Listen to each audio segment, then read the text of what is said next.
Hello friends, જય માતાજી, જય શ્રી કૃષ્ણ। આજે આપણે મિની સમોસા બનાવીશું। એના માટે મેં 1 કપ જેટલો મેંદો લઈ લીધો છે। એમાં મીઠું એડ કર્યું છે, ચીલી ફ્લેક્સ થોડાક એડ કર્યા છે, ઓરેગાનો મિક્સ થોડોક એડ કર્યો છે અને મોણ માટે 2 ટેબલ સ્પૂન ઓઇલ નાખ્યું છે અને તેલ લોટ બાંધી લીધેલો છે। હવે આપણે મસાલો કરી લઈશું। મેં એક મરચું લીધું છે, વરિયાળી અને ધાણા લીધા છે અને મેં 3-4 નંગ બટેકા બાફીને લીધેલા છે। બધો માવો મિક્સ કરી લઈશું અને આપણે જે ખાંડ્યું હતું એ બધું એમાં એડ કરી દઈએ અને આમચૂર પાવડર મેં એડ કર્યો છે। તમે લીંબુ બી આમાં એડ કરી શકો છો। સ્વાદ પ્રમાણે મીઠું એડ કર્યું છે। આપણે સરખી રીતના એને બધું મિશ્રણને મિક્સ કરી લીધું છે અને થોડાક મેં લીલા ધાણા એમાં એડ કર્યા છે। લોટ આપણે બાંધીને રેડી રાખેલો, હવે એને વણી લઈએ અને આપણે ન્યૂ સ્ટાઇલના જે સમોસા બનાવીશું। તમે બી એકવાર ટ્રાય કરજો। નાના મોટા સૌને બહુ જ ભાવે એવા સમોસા છે। કોઈ ગેસ્ટ આવ્યું હોય તો બી તમે આ ફટાફટ સર્વ કરી શકો છો, બનાવી શકો છો। ફટાફટ રેસીપી છે, ઝટપટ બની જાય એવી રેસીપી છે। ટેસ્ટમાં બી બહુ જ ફાઇન લાગે છે અને ફટાફટ બી બની જાય છે। એમાં બહુ વાર બી નથી લાગતી।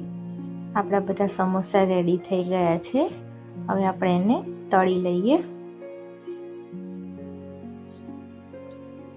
તમે આમાં બીજી વસ્તુ, તમારે આમાં જે કોઈ વસ્તુ એડ કરવી હોય તે બી તમે એમાં વટાણા છે, ધાણા છે, ગાજર, કેપ્સિકમ, મરચાં બધું એડ કરીને બી સમોસા બનાવી શકો છો।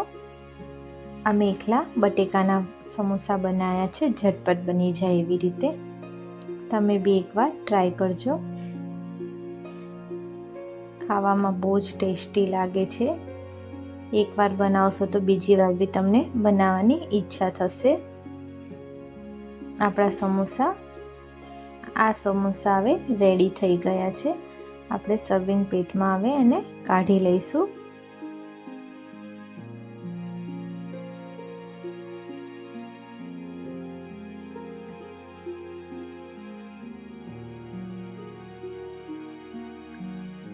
મોટા ભાગે બધા વટાણાના અને બટેકાના સમોસા બનાવે છે। મેં બટેકાના એકલા સમોસા બનાવ્યા છે અને ચટણી સાથે, લીલી મીઠી ગમે તે ચટણી સાથે તમે સર્વ કરી શકો છો। સોસ સાથે બી તમે ખાઈ શકો છો। મારી ચેનલને લાઈક કરજો, શેર કરજો અને કમેન્ટ કરજો અને તમે એકવાર આ સમોસા જરૂરથી બનાવજો। જય માતાજી, જય શ્રી કૃષ્ણ। મારો વિડીયો ગમ્યો હોય તો કમેન્ટ કરજો।